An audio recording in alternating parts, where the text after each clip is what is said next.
আজকের এই ভিডিওতে আমরা পঞ্চম শ্রেণীর তৃতীয় পর্যায়ক্রমে মূল্যায়ন 2025 অর্থাৎ ফাইনাল এক্সামের পরিবেশ বিষয়ের একের দাগের প্রশ্নপত্র অর্থাৎ বালুরঘাট গার্লস হাই স্কুল এই বিদ্যালয়ের সমস্ত প্রশ্নের উত্তরগুলি আলোচনা করব। তার আগে আমরা তৃতীয় পর্যায়ক্রমে মূল্যায়নের সিলেবাসটা দেখে নেব। তোমাদের মূল পাঠ্য বই থেকে পড়তে হবে পরিবেশ ও বনভূমি, পরিবেশ, খনিজ ও শক্তি সম্পদ, পরিবেশ ও পরিবহন, জনবসতি ও পরিবেশ, পরিবেশ ও আকাশ, মানবাধিকার ও মূল্যবোধ। তোমাদের যেটা পৃষ্ঠা নম্বর 114 থেকে 178 পৃষ্ঠাব্দি তোমাদের পড়তে হবে এবং এখান থেকে তোমাদের মোট 50 নম্বরের পরীক্ষা হবে, যার সময় হচ্ছে 1 ঘন্টা 30 মিনিট। প্রশ্নপত্র সমাধান করার আগে বলে দিই, আমার পরবর্তী ভিডিওগুলি বানাতে অনুপ্রাণিত করার জন্য চ্যানেলটিকে অবশ্যই সাবস্ক্রাইব করে নেবে এবং এই ভিডিওটিকে লাইক, কমেন্ট ও শেয়ার করে দেবে। প্রথমে একের দাগে আছে নিম্নলিখিত প্রশ্নগুলির উত্তর দাও। একের 1 আছে কক্ষপথ বলতে কি বোঝো? এর উত্তরটি হলো, এর উত্তরটি আমি বলে দিচ্ছি, তোমরা এটা খাতায় লিখে নাও। বলবে যে নির্দিষ্ট পথে গ্রহগুলি নক্ষত্রকে চারিদিকে এবং উপগ্রহগুলি গ্রহের চারিদিকে ঘোরে সেই পথকে কক্ষপথ বলে। এরপরে একে থেকে 2 আছে একটি বিষাক্ত গ্যাসের নাম লেখো। একটি বিষাক্ত গ্যাসের নাম হলো কার্বন মনোক্সাইড। এরপরে একে থেকে 3 আছে কলকাতায় কবে রিক্সা চালু হয়? এর উত্তরটি হবে কলকাতায় 1900 খ্রিস্টাব্দে রিক্সা চালু হয়। এরপরে একের 4 আছে পানশি বলতে কি বোঝো? এর উত্তরটি হলো,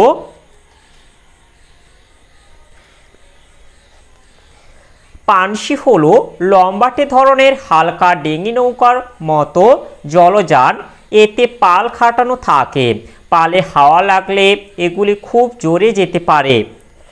এরপরে একে থেকে 5 আছে পথের পাঁচালী কে লিখেছেন?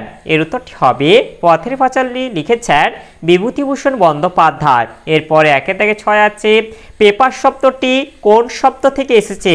পেপার শব্দটি প্যাপিরাস শব্দ থেকে এসেছে। এরপর একে 7 আছে সুনামি কত সালে হয়েছিল?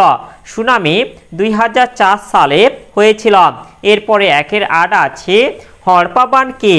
এর উত্তরটি হলো,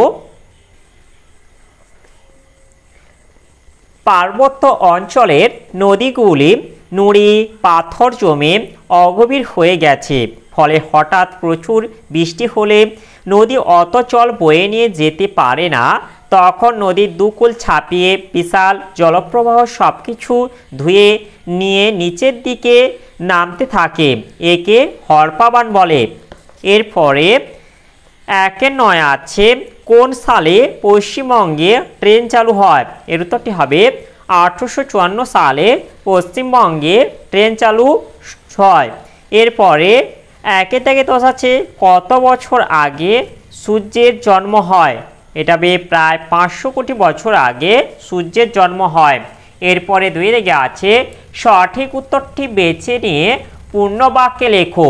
2 থেকে 1 আছে প্রথম কাগজ তৈরি হয়, এটা চীনে হবে। এরপরে 2 থেকে 2 আছে ভারতবর্ষে প্রথম যাত্রীবাহী ট্রেন চালু হয়, এটা 1853 সালে। এরপরে 2 থেকে 3 আছে পৃথিবীর চারিপাশে চাঁদের এক পাক ঘুরে আসতে সময় লাগে, এটা 29.5 দিন। এরপরে 2 থেকে 4 একটি পরিবেশ বান্ধব পরিবহন হলো, এটা সাইকেল। এরপরে 2 থেকে 5 আছে চন্দ্রগ্রহণ হয়, এটা হবে পূর্ণিমায়। এরপরে 2 থেকে 6 আছে সূর্য থেকে পৃথিবীতে আলো আসতে সময় লাগে, এটা প্রায় 8 মিনিট। এরপরে 2 থেকে 7 আছে বিশালক্ষীর আমবাগানে কমপক্ষে এটা 2000টি আম গাছ রয়েছে। এরপরে 2 এর 8 আছে পীর সাহেবের কবরস্থানকে বলে, এটা মাজার হবে। এরপরে 2 থেকে 9 আছে বনে থাকে বাঘ লিখেছিলেন, তবে রবীন্দ্রনাথ ঠাকুর। এরপরে 2 থেকে 10 আছে সূর্য হলো একটি নক্ষত্র। এরপরে 3 দাগে আছে বাম স্তম্ভের সঙ্গে ডান স্তম্ভ মেলাও। বাম স্তম্ভ 3 দাগে 1 আছে পূর্বাভাস, এটা হবে আবহাওয়া। এরপরে 3 দাগে 2 আছে রানীগঞ্জ, এটা হবে কয়লা খনি। এরপরে 3 দাগে 3 আছে গাছের শিকড়, এটা হবে ধস রোধ করে। এরপরে 3 দাগে 4 আছে তরল সোনা, এটা হবে পেট্রোলিয়াম। এরপরে 3 দাগে 5 আছে সুমিকা লেভি, এটা হবে ধূমকেতু। এরপরে 4 দিকে আছে নিম্নলিখিত প্রশ্নগুলির উত্তর দাও। 4 দিকের 1 আছে কত বছর আগে কে টেলিস্কোপ তৈরি করেন? এর উত্তরটি হবে প্রায় 500 বছর আগে গ্যালিলিও গ্যালিলি টেলিস্কোপ তৈরি করেন। এরপরে 4 দিকে 2 আছে সূর্য বা চাঁদের উপর পৃথিবীর পরিবেশের প্রভাব নেই কেন? এর উত্তরটি হলো, এর উত্তরটি আমরা এখান থেকে বলে দেব। এই যে আছে তোমাদের এখানে চাঁদ সূর্য অনেক দূরে আছে, পৃথিবী থেকে কয়েক হাজার কিলোমিটার পর আর বাতাস নেই। চাঁদ আছে পৃথিবী থেকে প্রায় 4 লক্ষ কিলোমিটার দূরে, আর সূর্য তার তুলনায় প্রায় 400 গুণ বেশি দূরে। তাই সূর্য বা চাঁদের ওপর পৃথিবীর পরিবেশের প্রভাব নেই। এরপরে 4 থেকে 3 আছে খনি অঞ্চলের ধস কিভাবে মোকাবিলা করবে? এর উত্তরটি হলো, এর উত্তরটি আমরা এখান থেকে বলে দেব। এখানে তোমাদের আছে কয়লা খনি, এটাকে আমরা কেবলমাত্র খনি অঞ্চল বলে দেব। এই যে এখানটা আছে যে কয়লা খনি অঞ্চলে, এটাকে বলে দেবে যে খনি অঞ্চলে থাকা গর্তগুলিকে উন্মুক্ত ফেলে না রেখে তাকে বালি কিংবা মাটি দিয়ে ভরাট করতে হবে। 2 খনি সংলগ্ন অঞ্চলে প্রচুর পরিমাণে গাছ লাগাতে হবে। 3 খনিগুলি থেকে একসঙ্গে অধিক পরিমাণে খনিজাত দ্রব্য না তুলে খনিজ উত্তোলনের একটি নির্দিষ্ট লক্ষ্যমাত্রা রাখতে হবে। এরপরে 4 থেকে 4 আছে ধোঁয়ায় থাকে এমন 2টি বিষাক্ত গ্যাসের নাম লেখো। ধোঁয়ায় থাকে এমন 2টি বিষাক্ত গ্যাসের নাম হলো নাইট্রোজেন ডাইঅক্সাইড, কার্বন মনোক্সাইড। এরপরে 4 দাগের 5 আছে জোয়ার ও ভাটা কাকে বলে? এর উত্তরটি হলো, চাঁদ ও সূর্যের আকর্ষণ এবং পৃথিবীর ঘূর্ণন গতির জন্য প্রতিদিন নির্দিষ্ট সময় অন্তর সমুদ্র ও নদীর জল বেড়ে যায় এবং কমে যায়। জল বেড়ে যাওয়াকে জোয়ার এবং কমে যাওয়াকে ভাটা বলে। এরপরে 5 থেকে আছে নিম্নলিখিত প্রশ্নগুলির 2-3টি বাক্যে উত্তর দাও, যে কোনো 5টি। 5 দাগের 1 আছে শিশুদের মূল অধিকারগুলি লেখো। এর উত্তরটি হলো, শিশুদের অবশ্য প্রয়োজনীয় অধিকারগুলি হলো 1 হচ্ছে বেঁচে থাকার অধিকার, 2 খাদ্য ও পানীয় জল পাওয়ার অধিকার, 3 স্বাস্থ্য ভালো রাখা, অসুখ হলে চিকিৎসা পাওয়ার অধিকার, 4 অবৈতনিক ও বাধ্যতামূলক শিক্ষা লাভের অধিকার, 5 নিজের নাম পরিচয় জানা ও প্রকাশ করার অধিকার, 6 নিজের মত প্রকাশ ও আলোচনার স্বাধীনতা, 7 মারধর ও মানসিক পীড়ন থেকে সুরক্ষার অধিকার প্রভৃতি। এরপরে 5 থেকে 2 আছে পথ নিরাপত্তা মেনে রাস্তায় বেরোলে তোমার কি কি করা উচিত? এর উত্তরটি হলো, এর উত্তরটি আমরা এখান থেকে বলে দেব যে রাস্তায় বেরোলে তুমি কি কি করবে। 1 হচ্ছে গাড়িতে বসার সময় সিট বেল্ট ব্যবহার করো, 2 বাবা মা বা বড় কারোর সঙ্গে মোটরসাইকেলে চাপলে নিজে হেলমেট পরো এবং অন্যকেও হেলমেট পরতে বলো। মোটর বাইকে কোনো শিশু বসলে বেল্ট দিয়ে চালকের সঙ্গে তাকে বেঁধে নিতে বলো। এরপর 3 সিগন্যাল দেখে রাস্তা পার হও, 4 জেব্রা ক্রসিং বরাবর রাস্তা পার হও, 5 রেলওয়ে ক্রসিং পারাপারের সময় সিগন্যাল দেখে পার হও, সবুজ সিগন্যাল থাকলে যাত্রীবাহী ট্রেন বা মালগাড়ি না চলে যাওয়া পর্যন্ত অপেক্ষা করো। এরপরে 5 দাগে 3 আছে কিভাবে মাটির নিচে কয়লা তৈরি হয়।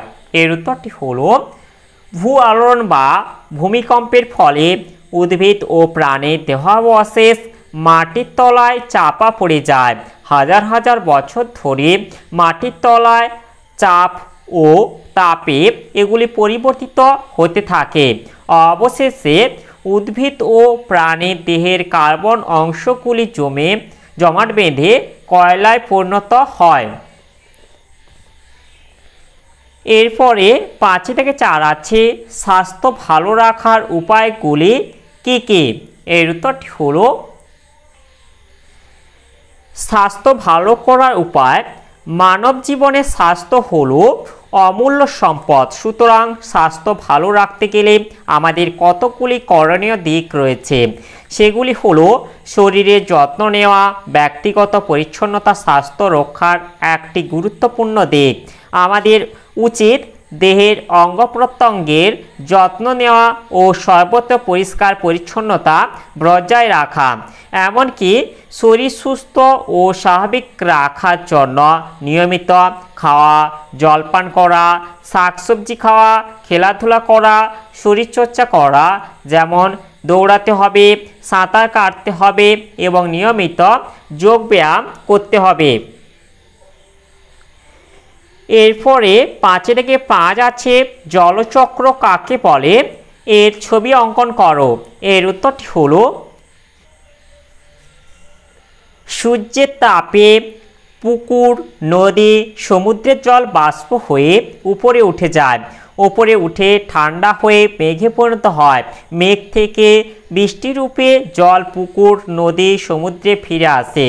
সূর্যের তাপে আবার পাহাড়ের মাথায় সঞ্চিত বরফ গলে জল এবং পরে বাষ্প হয়ে উপরে উঠে যায়।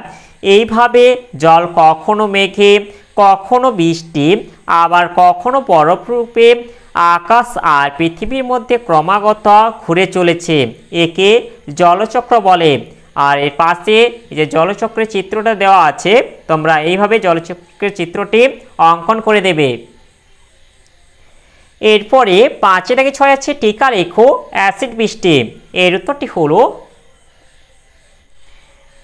অ্যাসিড বৃষ্টি টিকাটা আমরা এখান থেকে তৈরি করে নেব। প্রথমে এখান থেকে বলবো যে কয়লার ধোঁয়ায় থাকে carbon dioxide, nitrogen dioxide, sulphur dioxide প্রভৃতি বিষাক্ত গ্যাস।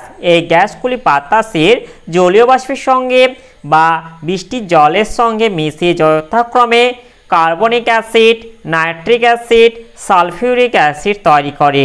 এই সব অ্যাসিড বৃষ্টির জলে মিশে অম্লবৃষ্টি বা অ্যাসিড বৃষ্টি সৃষ্টি হয়। এরপরে এর সঙ্গে আমরা যোগ করে দেব যে অ্যাসিড বৃষ্টির প্রভাব।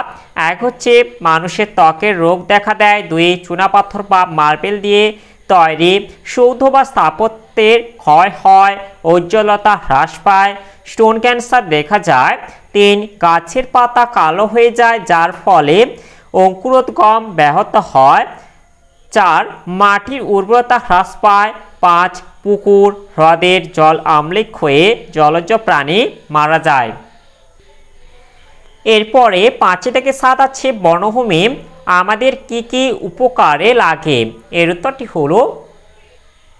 এর উত্তরটি আমরা এখান থেকে বলে দেব যে বনের ব্যবহার। 1 হচ্ছে বনের গাছপালা থেকে জ্বালানি কাঠ, দরজা, জানালা, আসবাবপত্র তৈরির কাঠ, ব্যাট, উইকেট, পেন্সিল প্রভৃতি তৈরির কাঠ পাওয়া যায়। 2 বন থেকে বিভিন্ন ভেষজ উদ্ভিদ সংগ্রহ করা হয়। এগুলি থেকে বিভিন্ন রোগের ওষুধ তৈরি করা হয়। 3 বনের গাছপালার পাতা, থালা, বাটি তৈরি ঘর ছাওয়ার কাজে লাগে। এরপরে 4 বন থেকে মধু, লাক্ষা, রেশম, মশলা, তন্তু প্রভৃতি সংগ্রহ করা হয়। 5 বনে অনেক প্রাণী বসবাস করে। 6 ভূমিক্ষয় রোধ করে, জলচক্র ও জলবায়ু নিয়ন্ত্রণ করে। তাহলে আমরা একের দাগের প্রশ্নপত্রটি সবগুলি আমরা সমাধান করলাম। আর ভিডিওটি শেষ করার আগে বলে দিই, তোমরা যারা এখনও পর্যন্ত চ্যানেলটিকে সাবস্ক্রাইব করোনি অবশ্যই চ্যানেলটিকে সাবস্ক্রাইব করে বেল আইকনটি অল করে দেবে পরবর্তী ভিডিওগুলির নোটিফিকেশান তাড়াতাড়ি পাওয়ার জন্য।